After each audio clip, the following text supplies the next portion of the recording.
Salut, j'espère que vous allez bien. Je suis très heureux de vous retrouver. L'émancipation féminine, favorisée par une plus grande autonomie financière des femmes, due à leur arrivée massive sur le marché du travail lors et après la Seconde Guerre mondiale, semble être l'élément majeur de l'augmentation des divorces. Les femmes d'aujourd'hui n'acceptent plus, avec juste raison d'ailleurs, de vivre des situations que leur grand-mère n'avait pas le choix que de supporter en raison de leur dépendance financière.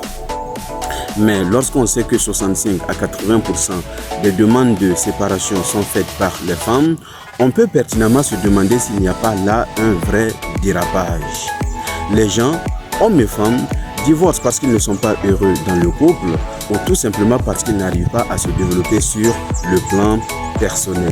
Et les femmes, plus que les hommes, ont l'impression que les liens du mariage les transforment ou les étouffent. Evelyne Suluro, sociologue française, féministe de première heure et fondatrice de l'ONG Retravailler, où elle a reçu plus de 500 000 femmes, résume fort bien la situation lors d'une entrevue accordée à la journaliste Renata Libal. Il ne faut pas oublier que ce sont les femmes dans 3 cas sur 4 qui demandent la séparation. Et pourquoi la demandent-elles? Diverses études montrent que la cause numéro 1 est le désenchantement ou le désappointement. Elles ne supportent pas le quotidien sans la romance. Je m'ennuie et donc je veux refaire ma vie.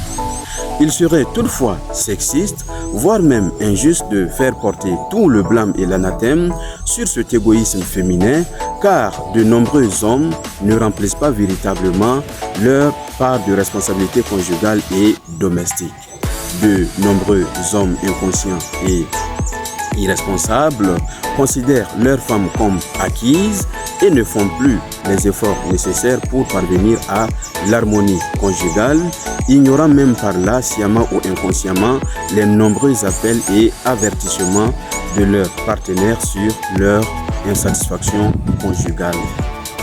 Si Dieu le veut, la prochaine fois, nous verrons ce que c'est que le couple, ce que c'est qu'un couple heureux, ainsi que bien d'autres choses. En attendant, prenez soin de vous et que Dieu nous accorde la prochaine fois dans la santé, dans la joie et dans la bonne humeur.